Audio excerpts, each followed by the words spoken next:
ಆಗಬಾರದು, ನಾನು ಸುಟ್ಟು ಹೋದರೆ ನಿನ್ನಲ್ಲಿ ಪ್ರೀತಿ ಹುಟ್ಟುವುದ ಎಂದು. ರಾಮ ಬಾರ ಬಾರ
ನಿನ್ನ ಹಠವನ್ನು ಬಿಟ್ಟು ನನ್ನ ಹತ್ತಿರಕ್ಕೆ ಬಾ.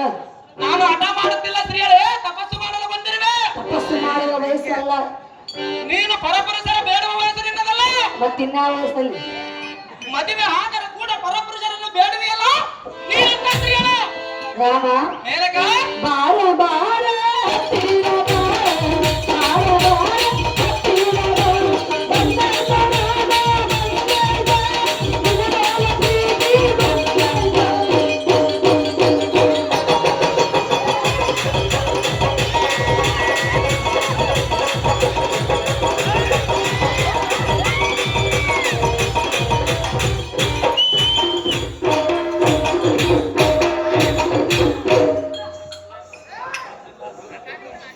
ಪ್ರಿಯಾ.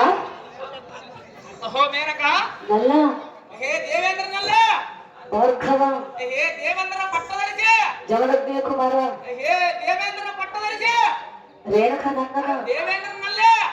ಅದು ಗೊತ್ತು. ಅದು ಗೊತ್ತಿದ್ದರೆ ಪರಪುರುಷರನ್ನು ಬೇಡವೆಯಲ್ಲ ನೀನೆಂತ ಸ್ತ್ರೀಯಲ್ಲ.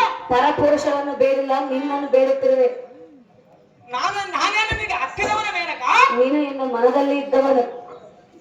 ಹೇ ಸ್ತ್ರೀಯಳ ರಾಮ ಮದುವೆ ಗಂಡ ನನ್ನ ಕೂಡಿದರ ಸಂಸಾರ, ಕಂಡ ಕಂಡ ಪುರುಷರನ್ನು ಬೇಡಿದರೆ ವ್ಯಭಿಚಾರ, ತಿಳಿದುಕೊಳ್ಳಿದರೆ ಸಾರ ನಿನ್ನ ಬಾಳು ಬಯಲಾಗುವುದು. ಹಲೋ ಭಾರ್ಗವ ರಾಮ. ಹೇ ಸ್ತ್ರೀಯಳ ಅಹೋ ಪ್ರಿಯ. ಹೇ ದೇವೇಂದ್ರ ಹೆಣ್ಣು ಹೆಣ್ಣು ಮಣ್ಣು ಇವು ಮೂರು ಒಲಿದು ಬರಬೇಕಾದರೆ ಪುಣ್ಯವಿದ್ದ ಪುರುಷನಿಗೆ ಮಾತ್ರ ಸಾಧ್ಯ. ಆ ಪುಣ್ಯ ನಿನ್ನಲ್ಲಿರುವುದು ನಾನು ಒಲಿದು ಬಂದಿರುವೆನು. ಇದನ್ನು ನೀನು ಅರ್ಥ ಮಾಡಿಕೊಳ್ಳದೆ ಇಲ್ಲ ಸಲ್ಲದ ಮಾತನ್ನ ಮಾತನಾಡಿ ವ್ಯರ್ಥ ಸಮಯವನ್ನು ಕಳೆಯಬೇಡ. ಪ್ರಿಯ, ನಿನ್ನ ಮೇಲೆ ಪ್ರೀತಿ ಇಟ್ಟು ಕಂಗೆಟ್ಟು ಬಾಳ್ಬಿಟ್ಟು ಮನದ ಇಷ್ಟಾರ್ಥವನ್ನು ನೆರವೇರಿಸೆಂದು ಬೇಡಿಕೊಳ್ಳುವೆನು. ರಾಮ, ಧಿಕ್ಕಾರ ಮಾಡಬೇಡ ಎನ್ನ ಪ್ರೇಮ. ಅಂತರ ಇಲ್ಲದಿರುವ ಕಡೆ ಲಕ್ಷ್ಯವನ್ನರಿಸಿ ಕಳ ತೋರಿಸ ಗುರಿ ತಪ್ಪದಂತೆ ಎನ್ನನ್ನು ನೋಡುವುದೆಂದು ದೈವ ಸತ್ಯ